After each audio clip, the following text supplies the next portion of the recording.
Himachal news 24/7। नमस्कार, स्वागत है आपका हिमाचल न्यूज 24/7 में और मैं हूं आपके साथ आंचल मुंगिया। पूर्व परिवहन मंत्री जीएस बाली ने जयराम सरकार को आड़े हाथों लेते हुए कहा है कि हिमाचल में लगातार बढ़ रहे कोरोना के आंकड़े चिंता का विषय है। लेकिन कांगड़ा दौरे के दौरान सीएम जयराम ठाकुर जहां भी गए वहां पर सोशल डिस्टेंसिंग की धज्जियां उड़ाई गई। जब भी कोई वीआईपी जनता के बीच जाता है तो इस बात की उन्हें परवाह करनी होती है कि लापरवाही के क्या परिणाम हो सकते हैं। सरकार आम आदमी को सजा देने की बात करती है पर खुद नेता ही लापरवाही बरतते हैं।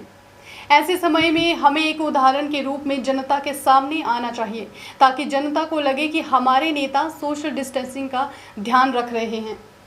ऐसे में वे भी कायदे कानूनों का भी पालन करेंगे। बाली ने पत्रकारों से बातचीत करते हुए कहा कि उन्होंने अपने जन्मदिन पर होने वाले बाल मेले को स्थगित किया है क्योंकि इस मेले में भी हजारों लोग आते हैं। ये भी एक तरह से उदाहरण है। सीएम जयराम ठाकुर को कांगड़ा आना था तो धर्मशाला स्थित सचिवालय में बैठकर काम करते। सड़कों पर बैंड बाजा बजाने की क्या ज़रूरत थी। शक्ति प्रदर्शन के मौके पक्ष और विपक्ष के सामने बहुत आएंगे, लेकिन जब कोरोना नहीं होगा उस समय शक्ति प्रदर्शन करना सही है। बाली ने कहा कि धर्मशाला को राजधानी तो बना दिया लेकिन यहाँ कोई भी सेक्रेटरी तक नहीं बिठाया गया। बाली ने पूछा कि पिछले 3 वर्षों में बीजेपी सरकार ने क्या किया और बेरोजगारी के मुद्दे पर बाली ने कहा कि बेरोजगारी पहले भी थी और कोरोना ने इसे और भी बढ़ा दिया है।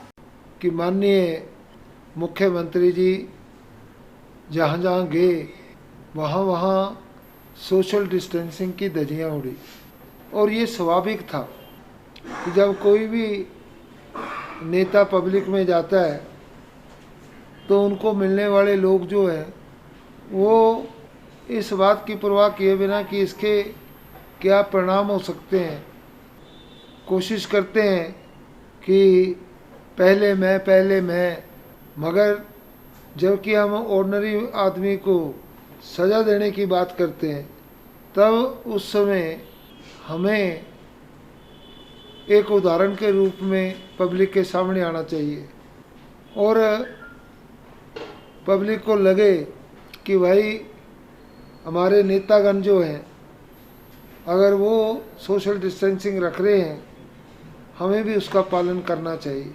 मैंने इसी उद्देश्य से जब मेरे पास बाल मेला कमेटी आई तो हम लोगों ने जो 20 साल से मेडिकल कैंप और बाल मेला का आयोजन होता था उसको कैंसिल किया कि हमें पता था कि हम चाहते हुए भी भीड़ के ऊपर कंट्रोल नहीं कर सकते।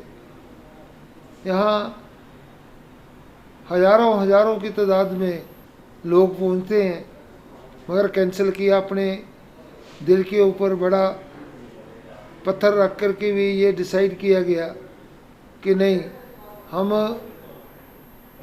कानून को नज़रअंदाज नहीं कर सकते और सोशल डिस्टेंसिंग को शायद मेंटेन ना कर सके, हम इसको कैंसिल करते। मगर मुझे ये समझ नहीं आ रही कि ये जो प्रशासन भी है उसको मुख्यमंत्री जी को एडवाइस करना चाहिए था, मंत्रियों को एडवाइस करना चाहिए था कि अपना जो टूर है वो ना करे।